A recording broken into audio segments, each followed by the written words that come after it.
ওয়াতাসিমু বিহাবলিল্লাহি জামিআও ওয়া লা তাফাররাকু।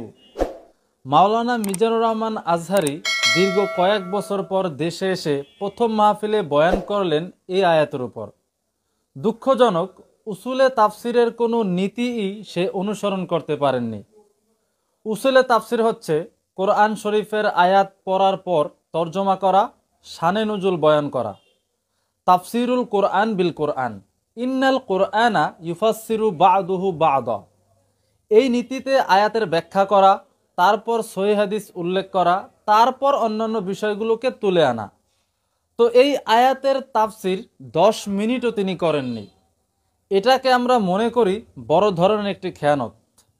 যেখানে তাফসিরুল কোরআন নাম দেওয়া হলো, দুদিন আগ থেকে মানুষ যে মাঠে বসে রইল, ওখানে যদি এরকম খেয়ানত করা হয়, এটা খুবই দুঃখজনক বিষয়। আশা করি সামনের মাহফিলগুলোতে তিনি খেয়াল রাখবেন।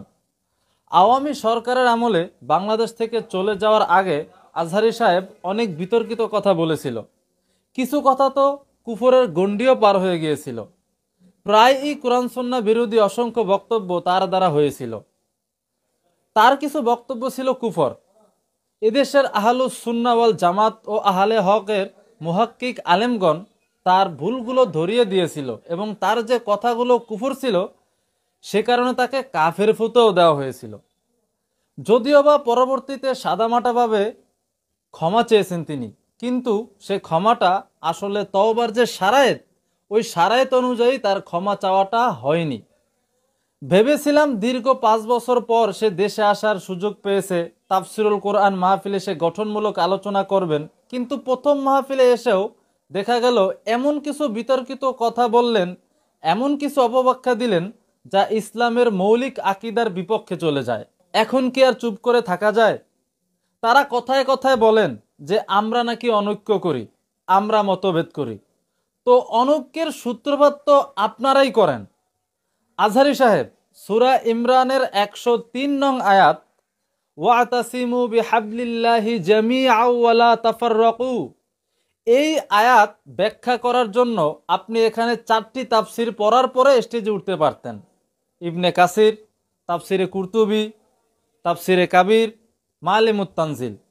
তাহলে তো অন্তত জনগণ সুন্দরভাবে বুঝতো, সহজ সরল ভাষায় বলতে পারতেন, তারপর আনুষঙ্গিক কথাগুলো বলতে পারতেন। কিন্তু এই আয়াতের উপর 10 মিনিটও তাফসির করলেন না, তারপর চলে গেলেন বিভিন্ন দিক।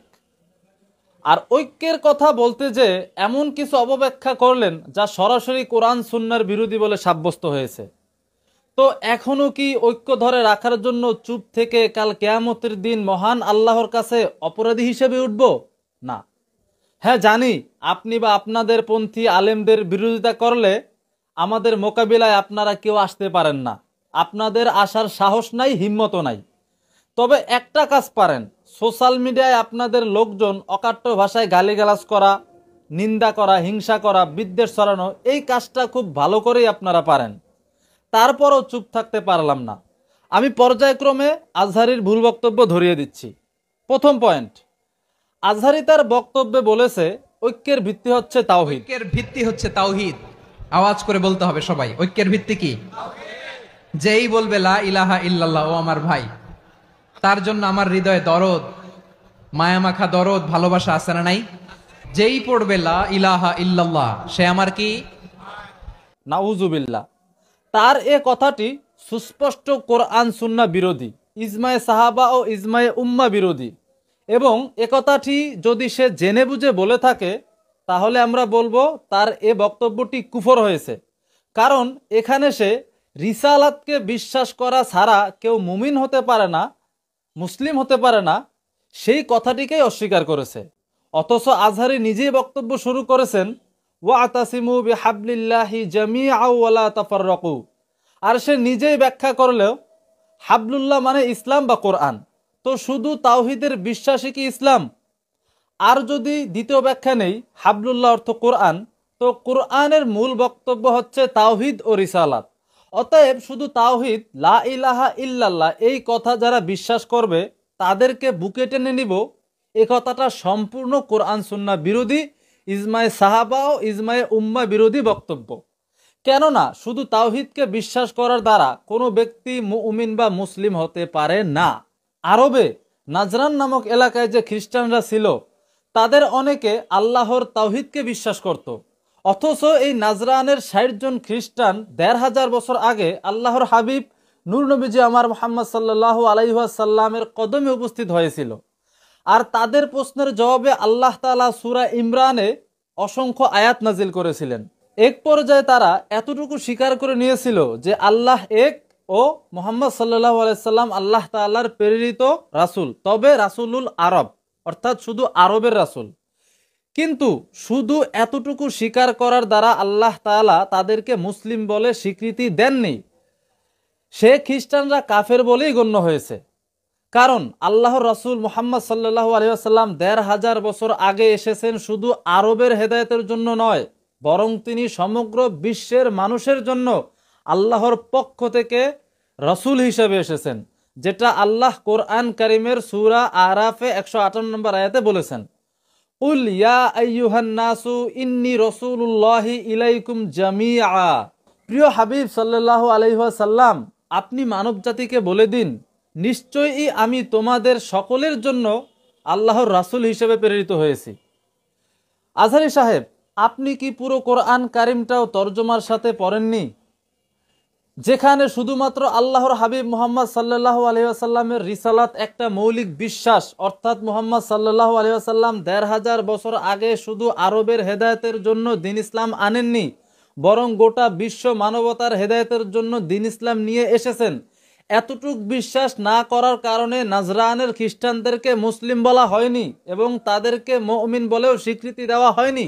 সেখানে শুধু কেউ লা ইলাহা ইল্লাল্লাহ আল্লাহ এক বলে স্বীকার করবে আর আল্লাহর আখির নবী নূর নবীজি মুহাম্মদ সাল্লাল্লাহু আলাইহি সাল্লামের রিসালাতকে বিশ্বাস করবে না, তাকে ঐক্যের জন্য বুকে টেনে নিব, এই ধরনের কুফরি কথা বলার, প্রচার করার দুঃসাহস আপনাকে কে দিয়েছে?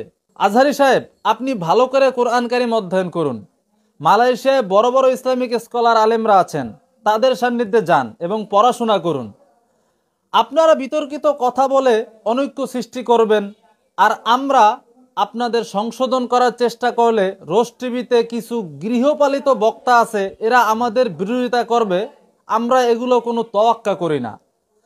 আমরা যারা আহলুস সুন্নাহ ওয়াল জামাত ও আহলে হকের প্রতিনিধি, এগুলোকে আমরা কোনো তোয়াক্কা করি না। কে আমাদেরকে গালি দিল, কে আমাদেরকে গালি দিল না, তা দেখার টাইম আমাদের নাই।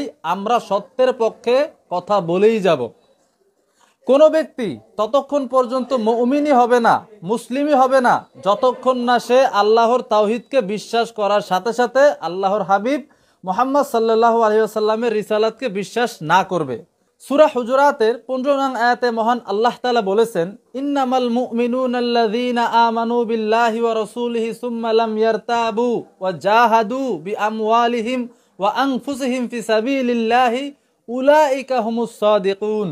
তারাই মুমিন যারা আল্লাহ ও তার রাসূলের প্রতি ঈমান আনে, পরে সন্দেহ পোষণ করে না এবং জীবন সম্পদ দিয়ে আল্লাহর পথে জিহাদ করে, তারাই সত্যনিষ্ঠ।